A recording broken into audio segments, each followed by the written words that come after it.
ഇന്നത്തെ എൻ്റെ വീഡിയോ എന്ന് പറയുന്നത് നമ്മുടെ പ്രിയപ്പെട്ട ഉമ്മൻചാണ്ടി സാറ് മുഖ്യമന്ത്രിയായിരുന്ന സമയത്ത് ഒട്ടനവധി വികസനങ്ങൾ കേരളത്തിൽ നടന്നിട്ടുണ്ട്. അത് ഒന്നാമത്തേതെന്ന് പറഞ്ഞാൽ മെട്രോയാണ്. രണ്ടാമത്തേന്ന് പറയുമ്പോൾ കണ്ണൂർ എയർപോർട്ടാണ്. മൂന്നാമതെന്ന് പറഞ്ഞാൽ വിഴിഞ്ഞം പദ്ധതിയാണ്. പലരും അതിനെ ക്രെഡിറ്റ് എടുക്കുന്നുണ്ടെങ്കിലും അതിൻ്റെ ഉത്തരവാദിത്തത്തോടെ നിന്ന് അത് അത്രയും മുമ്പിലോട്ട് കൊണ്ടുവരാൻ നിന്ന വ്യക്തി ഉമ്മൻചാണ്ടിയാണെന്ന് എല്ലാ ജനങ്ങൾക്കും അറിയാം. അപ്പം ഞാൻ ഇതൊന്നുമല്ല ചോദിക്കുന്നത്, അതുപോലുള്ള വൻകിട വികസനങ്ങൾ അല്ലെങ്കിൽ പദ്ധതികൾ ഏതെങ്കിലും ഈ 10 വർഷത്തിനിടയ്ക്ക് വന്നു എന്ന് ചോദിച്ചാൽ എൻ്റെ സാധാരണ ഒരു മനുഷ്യനെന്ന രീതിയിൽ എനിക്ക് അധികം കാണാൻ സാധിച്ചിട്ടില്ല. ഇപ്പോൾ ആരെങ്കിലുമൊക്കെ പറഞ്ഞു വരുമായിരിക്കും, എക്സ്പ്രസ് ഹൈവേയുടെ കാര്യം പറഞ്ഞു വരുമായിരിക്കും.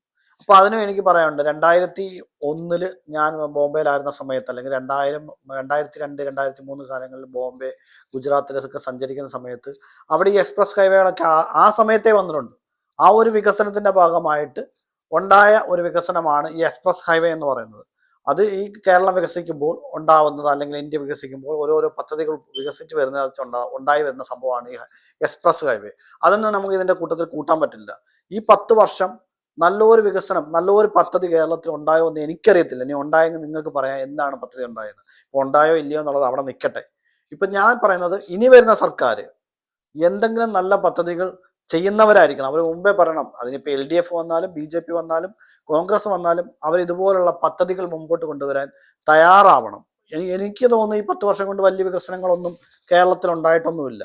സാധാരണ ഡെവലപ്മെന്റ്, ഇപ്പം നമ്മുടെ സാധാരണ ഒരു ഡെവലപ്മെന്റ് എല്ലാ സംസ്ഥാനങ്ങളിലും എല്ലാ രാജ്യങ്ങളിലും ഉണ്ടാവുന്നതല്ലാതെ കേരളത്തിൽ സെപ്പറേറ്റ് ആയിട്ടുള്ള വികസനങ്ങളൊന്നും ഈ 10 വർഷം കൊണ്ട് ഉണ്ടായിട്ട് എനിക്കറിയാൻ വയ്യ. എന്തെങ്കിലും ഉണ്ടായെന്ന് എടുത്തു കാണത്തക്ക രീതിയിൽ ഒന്നുമില്ല.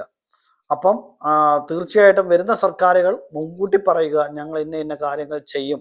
ചുമ്മാതെ പ്രകടന പത്രികയിൽ ഇന്നത് ചെയ്യും ഇന്നത് ചെയ്യും, അത് വെറുതെ എഴുതി വെച്ചിട്ട് കാര്യമില്ല. അത് നടപ്പാക്കണം. വൻകിട പദ്ധതികളാണ് കേരളത്തിൽ ഇപ്പോൾ അത്യാവശ്യമായിരിക്കുന്നത്. എന്തുകൊണ്ടാണെന്ന് വെച്ച് കഴിഞ്ഞാൽ കേരളത്തിലുള്ള ജനങ്ങളൊക്കെയും വിദേശ രാജ്യങ്ങളിലേക്ക് പോകുന്നു. അവർക്ക് തൊഴിലവസരങ്ങൾ അവിടെ കൂടണം. അതിന് വേണ്ടിയിട്ട് വികസനങ്ങൾ ഉണ്ടാവണം. ഇപ്പം കണ്ണൂർ എയർപോർട്ട് അവിടെ കുറേ ആൾക്കാർക്ക് ജോലി കിട്ടി, അതിന് ചുറ്റുപാടുള്ളവർക്ക് ജോലി കിട്ടി.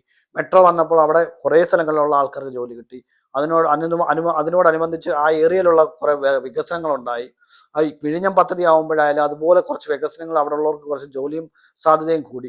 അതുപോലുള്ള വൻകിട പദ്ധതികൾ തീർച്ചയായിട്ടും കേരളത്തിൽ അത്യാവശ്യമാണ്. അങ്ങനെ കൊണ്ടുവരുവാൻ അടുത്ത 5 വർഷത്തെ സർക്കാർ ആര് വന്നാലും അതിന് ശ്രമിക്കണമെന്നാണ് ഒരു എന്താ പറയുക, ഒരു പൗരൻ എന്ന രീതിയിൽ എനിക്ക് പറയാനുള്ളത്. എൻ്റെ വീഡിയോ ഇഷ്ടപ്പെട്ടാൽ നിങ്ങൾ ലൈക്ക് ചെയ്യുക, കമൻറ്റ് ചെയ്യുക. നിങ്ങൾ തീർച്ചയായിട്ടും ഇതിനകത്ത് ഓപ്പോസിറ്റ് ആയിട്ടുള്ള അഭിപ്രായങ്ങളുണ്ടാവും. ഞാനൊരു രാഷ്ട്രീയ പാർട്ടിയെയും കുറ്റം അല്ലെങ്കിൽ ഇതായിട്ട് പറയുകയോ അല്ല ചെയ്തത്. അവരുടെ വികസനത്തെക്കുറിച്ചുള്ള കാര്യം മാത്രമേ ഞാൻ പറഞ്ഞിട്ടുള്ളൂ. അപ്പോൾ വീണ്ടും അടുത്ത വീഡിയോയിൽ കാണാം.